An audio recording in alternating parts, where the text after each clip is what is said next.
Et tout de suite, on accueille l'invité d'André Berkoff, le sociologue Michel Maffezoli, auteur de ce livre « La force de l'imaginaire contre les bien-pensants ».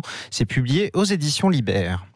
Alors Michel Maffezoli, je suis toujours content de vous accueillir parce que vous êtes véritablement un observateur, et pas seulement un observateur, un acteur de la modernité, de la postmodernité. D'ailleurs, non seulement vous êtes professeur à la Sorbonne, vous êtes directeur du Centre d'études sur l'actuel et le quotidien. Et vous avez toujours été, depuis longtemps, été quelqu'un qui s'occupait, qui sondait, qui analysait ce quotidien.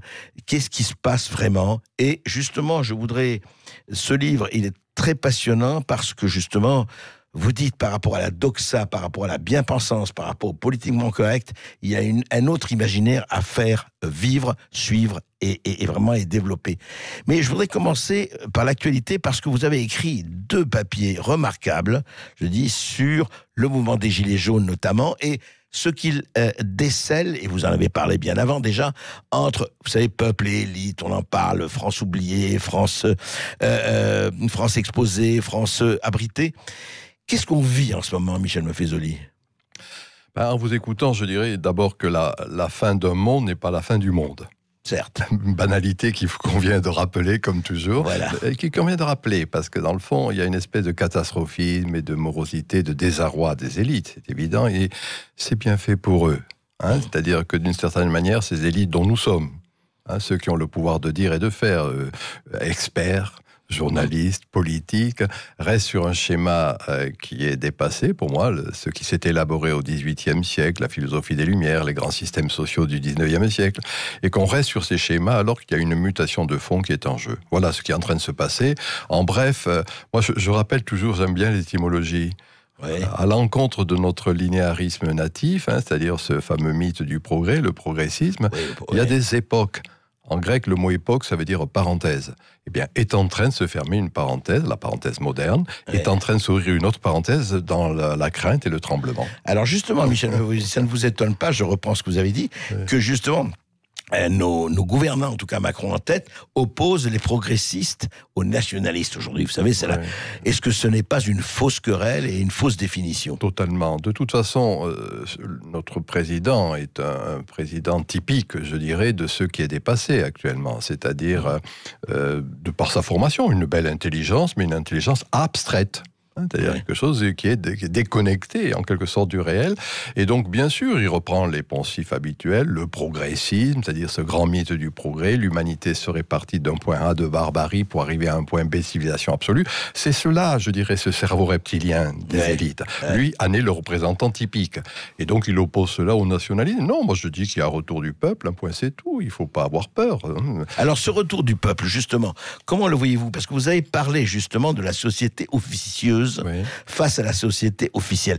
J'aimerais que vous expliquiez ce que veut dire ce concept. C'est-à-dire, en l'appliquant, ce qui s'est passé depuis 4 mois avec les Gilets jaunes, comment le traduiriez-vous? Je vais, si vous permettez, et si vous ne me permettez pas, tant pis, je le dis quand même en latin. Ça ne m'étonne pas, lui. Non, c'est pas la première fois qu'il y a une sécession. Moi, les gens de mon âge, on a appris la sécession plébis, quand le peuple à Rome se retire sur l'Aventin parce qu'il ne se reconnaît plus dans le Sénat, il ne se reconnaît plus dans les puissants du moment.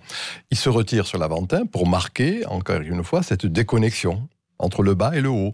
Quelques siècles plus tard, Machiavel fait une distinction entre la pensée du palais et la pensée de la place publique. Voilà. Eh bien, pour moi, c'est ce qui est en train de se passer. C'est-à-dire qu'il y a cette déconnexion, et cela ne sert à rien de faire un discours rationnel pour essayer le fameux grand débat, qui est une espèce de spectacle fort amusant pour les observateurs ou pour les voyeurs de mon genre. Mais enfin bon. Pour moi, c'est un théâtreux, tout simplement. Voilà. Là encore, Platon dit que quand la démocratie c'est la théâtrocratie qui domine. Et là, on a la théâtrocratie à l'état pur. Et donc, à ce moment-là, ça ne sert à rien de faire un discours censément rationnel. Or, les élites, et moi je vois mes chers collègues, les articles qu'ils font, c'est toujours dire « Oh, ils ne comprennent pas, ils n'ont pas d'idée ». Oui, bien sûr, c'est l'instinct qui parle. C'est le ventre qui parle. Mais à certains moments, il faut être attentif à ce ventre. Bien sûr. Mais écoutez, qu'est-ce que c'était 1789, par exemple, 1848, 48, etc. Moi, je lisais des choses sur 48 ouais. À propos de Bakounine encore hier. Eh ben, c'est intéressant de voir que le 48, ça a été quelque chose d'important en Europe, si vous voulez. C'est-à-dire cette révolte des peuples. Des peuples. Et cette révolte des peuples, ce retour des peuples, etc., en fait, comme vous dites, d'ailleurs, quelque chose, et j'aimerais avoir votre avis. Vous avez remarqué, ils disent, mais enfin, ils sont pas organisés, c'est pas un mouvement, pourquoi ils se présentent pas aux européennes? Tout de suite, la vieille idée, il faut que ça soit un mouvement organisé, sinon ça ne donne rien. Or, c'est la spontanéité qui compte. Comment vous la décrivez? Tout simplement, vous voyez, on ne sait plus trop, parce qu'il y a quand même une inculture dans le débat politique actuellement, et le débat intellectuel. Déjà, dans l'entre-deux-guerres, des bons esprits avaient fait ressortir que la forme parti n'était plus une forme pertinente. C'est quoi la forme parti? C'est-à-dire, il y a de l'avant-gardisme. Moi, je sais, vous ne savez pas, je vous tire. Ce côté pédagogique ou éducatif, etc. Et donc, gauche et droite confondues, cette forme parti et ce qui est désuet. Voilà, ça ne marche plus, si vous voulez. Et donc, du coup, bien sûr, c'est une forme d'anarchie, si on veut, mais Élisée Reclus, qui est un bon penseur, disait l'anarchie, c'est l'ordre sans l'État. Oui, moi, je pense que ce qui est en jeu, c'est quelque chose qui a la recherche d'un nouvel ordonnancement, partant du bas. Ces fameux ronds-points, c'est les Aventins contemporains, c'est-à-dire localement, ce qui était l'Aventin pour Rome, voilà, c'est les ronds-points actuellement. Ça tchatche, ça discute, ça papote, peu importe, si vous voulez. C'est pas forcément très rationnel, c'est clair. Ça ne va pas rentrer dans la forme partie, c'est-à-dire cet avant-gardisme, encore une fois, qui est pour une élite. Qui guide le peuple, et nous, on voilà, et on tire, et Doucard, on les tire, eux, ils sont barbares, on va les tirer vers la civilité. Le peuple est un peu un côté enfantin. Il y a un grand mépris du peuple. Ces démocrates ne sont pas démophiles. Voilà le problème. Or, il y a le mot démocrate qui toujours arrive là, comme ça, comme une incantation. Mais comment ça se fait qu'ils n'ont pas compris, au fil des siècles, ce que vous dites me paraît frapper au point du bon sens. Ils n'ont pas compris, ils ne voient pas. Vous savez, les astrophysiciens disent qu'on voit pendant longtemps la lumière d'une étoile qui est morte. Le foyer, ça n'est éteint, ça continue. Or, pour moi, c'est cette étoile, les Lumières, si vous voulez, la philosophie des Lumières, soyons clairs. C'est-à-dire, j'ai dit les Lumières, les grands systèmes sociaux du 19e, c'est fini. Or, cette élite continue à rester sur ce schéma qui est quoi? L'individualisme, cogito ergo sum, je pense donc je suis. Donc je suis, oui. Le rationalisme, tout est soumis à raison, tout doit donner ses raisons, et le progressisme. C'est demain qu'on rasera gratis, les lendemains qui chantent. Voilà le tripode, si vous voulez, de ce qui s'est élaboré au 18e, au 19e. Voilà ce qui est fini. Moi, je dirais, ce n'est plus l'individualisme, c'est le nous maintenant. C'est la communauté. En France, on dit communautarisme, alors qu'il y a un idéal communautaire en gestation, si vous voulez, le nous. Le nous, oui. C'est Heidegger. Je suis pas tout seul. Oui. Voilà, on est en train de passer de l'ère du jeu à l'ère du nous. Deuxièmement, c'est plus simplement le rationalisme, c'est l'émotionnel. Comme toujours, ce qui est à l'état d'essence, c'est pour le meilleur et pour le pire. Et troisièmement, c'est plus demain, c'est aujourd'hui. Et donc, il y a, moi je dis, progressivité, vous voyez, c'est-à-dire, c'est ça la patrie, c'est-à-dire, moi j'appelais cela l'enracinement dynamique. Le retour, la plante humaine a besoin de racines pour croître, comme toute plante, d'une certaine manière. Eh bien, c'est ce qui est en jeu actuellement. Et en fait, si je vous comprends bien, Michel Maffezoli, d'ailleurs vous en parlez très bien, La force de l'imaginaire, dans votre livre, au fond, on a essayé de nier les racines. On a essayé de déraciner tout cela. Or, on a besoin de racines. Vous vous rappelez la formule de Marx, qui est un bon représentant du 19e. Il disait « l'esprit de la ville rend libre, statt gut macht frei ». C'est-à-dire, dans le fond, il faut déraciner. Et que ça sentait mauvais, la glèbe au pied, si vous voulez. Or, il y a retour, pour moi, c'est cela, peut-être la vraie révolution dans le sens étymologique du terme, revolvere. On voit revenir... Retour de la glèbe et de la plèbe. En gros, c'est ça, pour moi, quelque chose qui nous renvoie, encore une fois, à ce localisme, cet enracinement. Ce que l'on avait voulu dénier ou qu'on ne savait plus voir, eh bien, c'est cette insurrection, c'est cela l'insurrection pour moi. C'est-à-dire, en quelque sorte, cette espèce de rappel du local. Moi, vous voyez, d'une manière très simple, je vous rends de l'euphonie, le lieu fait lien. Et c'est le lieu où l'on est, si vous voulez, qui fait qu'il y a du lien et non pas une chose abstraite. Qui le est lieu famille, le lieu terre, le lieu géographique, tout. Enfin. Exactement. Et alors justement, mais comment vous expliquez, on sent, on voit, pour revenir à ce qui se passe en ce moment en France, mais pas seulement en France, on a l'impression que le dialogue même est rompu, c'est-à-dire on répond par la répression, oui c'est plus possible, c'est casseur, voilà, on limoge un préfet, enfin on fait on se fait, et il ne se passe rien que d'ordre de la répression, on va arrêter tout ça, c'est plus possible. Non, le vrai problème, c'est qu'il y a, je le dis depuis tout à l'heure, ce désaccord entre les élites et le peuple. Et le macronisme, si on parle en ces termes-là, est le prototype, la cristallisation de ce désaccord. Qu'est-ce que c'est-à-dire ? C'est-à-dire qu'ils ont déjà les réponses. Ces fameux grands débats, si vous voulez, c'est de la foutaise. C'est-à-dire que d'une certaine manière, on sait ce que l'on va dire. Et on a déjà les réponses. Voilà, alors que restons encore sur l'idée, la belle idée philosophique aristotélicienne, savoir poser bellement les questions. Kalos apoierestai, disait Aristote. Et donc, dans le fond, plutôt que d'infliger, en quelque sorte, une réponse toute faite, qui est celle de nos énarques, soyons clairs, de technocratie sous ses diverses modulations. On a le kit, on a les choses. Et puis on applique, vous ne savez pas. Fondamentalement, dans l'esprit de ces gens, le peuple pue du cul. Voilà, c'est tout. C'est-à-dire qu'ils sentent mauvais. Excusez-moi de l'expression, mais enfin quelque chose qui fait qu'ils sentent mauvais. Et donc, du coup, ils ont déjà la réponse. Moi, je maintiens, quand il y a ces mutations de fond, il faut savoir poser des questions. Ne pas anticiper. Et écoutez d'abord, voilà, vraiment, bien évidemment qu'il y a. Alors là, il y a dialogue, mais actuellement, c'est pas le cas. Actuellement, alors après, bien sûr, il y a les formes comme ça de répression ou autres, en rappelant quand même quelque chose d'une grande banalité. Pour les protagonistes de la Révolution de 89, la violence a été bien plus forte à l'époque, où je veux dire, chaque fois qu'il y a une mutation de fond, la terreur en étant l'expression, etc. Donc, moi je rappelle toujours qu'il faut relativiser cette violence. Bien sûr. Non mais aujourd'hui, alors justement, une question, on a l'impression que toute violence, même légère, comment on a une vitre, je dis pas que c'est bien de casser des vitres de magasins, mais des vitrines de magasins, mais on a l'impression que c'est intolérable. Comment cette violence est devenue intolérable, mais même... Moi, quand j'ai fait ma thèse d'État il y a fort longtemps, déjà, c'était une critique du mythe du progrès et de l'idéologie du service public. J'appelais cela la violence totalitaire, d'ailleurs. Oui, il y a 40 ans, je crois. Oui, en 78, c'est vieux, ça ne nous rajeunit pas. Et donc, à ce moment-là, je disais que cette idéologie du service public consistait en quelque sorte à aseptiser la société.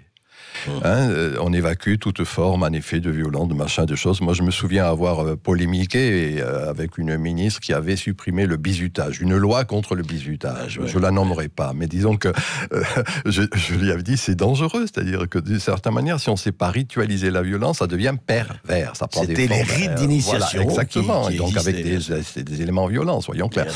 Donc on a aseptisé. Et du coup, nos sociétés sont comme des hôpitaux où l'on rentre pour se faire soigner un bras cassé et on sort avec une maladie nosocomiale, si je puis dire. Vous voyez, donc, il n'est pas étonnant qu'il y ait des formes violentes, si vous voulez, qui s'expriment, dès le moment où on a par trop aseptisé, où on a évacué toutes les formes, je dirais, moi, de violence ritualisée. L'animal humain est un animal, il faut le savoir, si vous voulez. Pas oublier cette animalité. Et que c'est quand on oublie l'animalité qu'on aboutit à la bestialité. Voilà. Et les camps du XXe siècle en sont l'expression, les camps nazis et communistes, il ne faut pas l'oublier. Voilà. Donc voilà, moi, ma réponse, elle est là. C'est-à-dire, si on aseptise trop, on risque d'avoir le retour du refoulé. Moi, je ne suis pas freudien, mais enfin, je veux dire, c'est un truc simple au niveau collectif. C'est clair.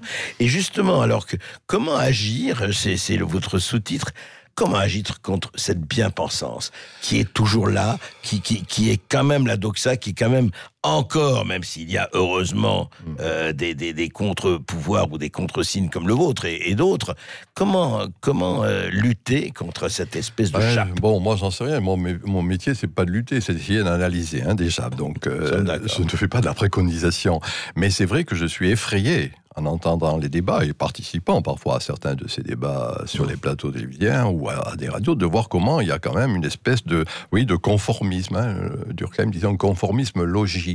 C'est-à-dire que tout le monde dit un peu la même chose, etc. Donc là, il y a un vrai problème. C'est du formatage, Michel Maffezoli ? Ah oui, je pense qu'on a intégré, on a sucé avec le lait maternel, de la petite enfance à l'alma mater, des idées convenues, et on répète à tire-larigot. C'est de l'incantation.